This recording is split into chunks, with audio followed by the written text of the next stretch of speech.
سمعوا قصه للعبره.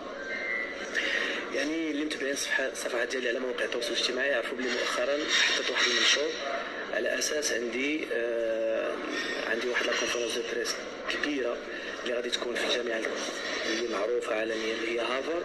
فرحت بزاف لان يعني انك تكون فنان بين الفنانين بزاف، تم الدعوه ديالك للجامعه اللي عندها تاريخ واللي عندها فالور كبيره، فهذا شرف ليا، كنت فخور بزاف. وكذلك حتى كفنان في المحطه يعني محطه مهمه في المشوار الفني ديالي.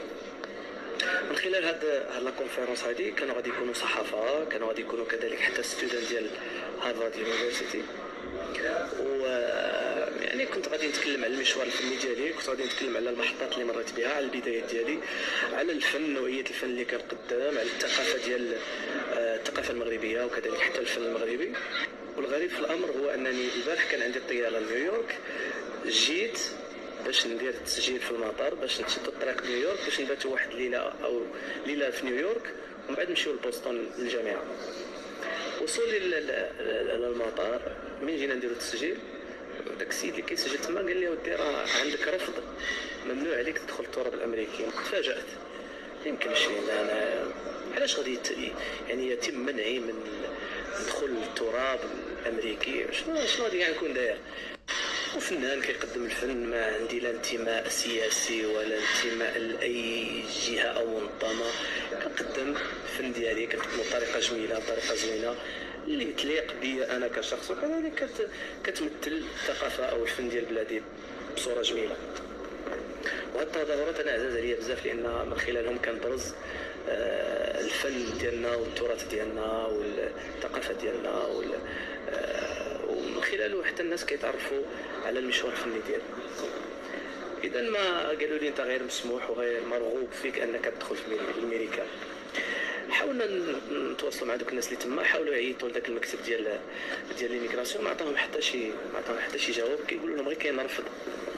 قالوا لنا خصكم توجهوا للسفاره او القنصليه في البلاد اللي نتوما فيها وتشوفوا معهم المشكل، هما غادي يقدروا يعطوكم معلومات اكثر.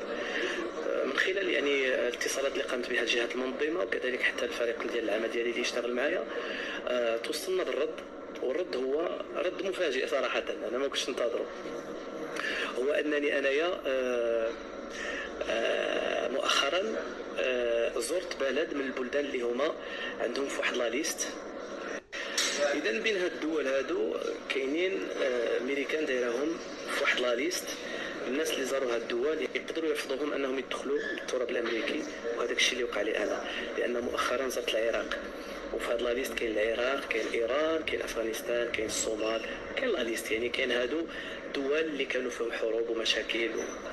اذا هذيك الزياره ديالي للعراق، لان مشيت انا هذه واحد الشهر ونص للعراق، اللي فزت بواحد الجائزه اللي افضل فنان مغربي. التظاهره اللي كانت كبيره بزاف، زوينه بزاف، وكنشكر بزاف المنظمين على هذه الجائزه هذه.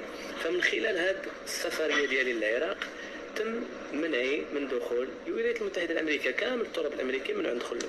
حاولنا نحلوا هذا المشكل، قالوا لك اودي هذا المشكل يتحل، يعني خصك تمشي للقنصليه البلاد اللي تكون فيها، غادي دير معاهم اجتماع، غادي يسولوك، غادي يطرحوا لك اسئله، غادي تشرح لهم علاش مشيت وشنو درت ويتحل هذا المشكل. غير هو ما غاديش يتحل في الوقت الحاضر، لان لا كونفيرونس كاينه لو 12 وكاينه لو 13، ما غاديش نقدروا نكونوا ان شاء الله غادي ناجلوها، والحل ان شاء الله من بعد غادي يتحل وما يكون حتى شي مشكل. العبره من هذا الشيء هو اننا دائما خاصنا نقولوا الا ما كتبت لنا شي حاجه، واخا نكونوا معولين عليها، واخا نكونوا باينين عليها الطموحات ديالنا واوبجيكتيف ديالنا، وربي ما يسرش فيها، دائما نقول في راسك عسى ان تكرهوا شيئا وهو خير لكم، كل تعطيله فيها خير. الا ربي حيد لك شي حاجه يعوضك ما احسن منها، الحمد لله. يمكن هذيك المجال ديالنا ما كانش فيها الخير. لا، من خلال هذا البوست غادي نقولوا للناس اللي كانوا ينتظرونا نعتذر، لانني ما غاديش يكون بالامكان ديالي نحضر معكم. نتمنى ان شاء الله نلتقيو في فرصه اخرى. كاين ان شاء الله محطات جميله جايه في المستقبل، وكاين اخبار زوينه جايه في المستقبل. دائما دائما دائما عسى ان تكرهوا شيئا وهو خير لكم، خير فيما اختاره الله. السلام عليكم.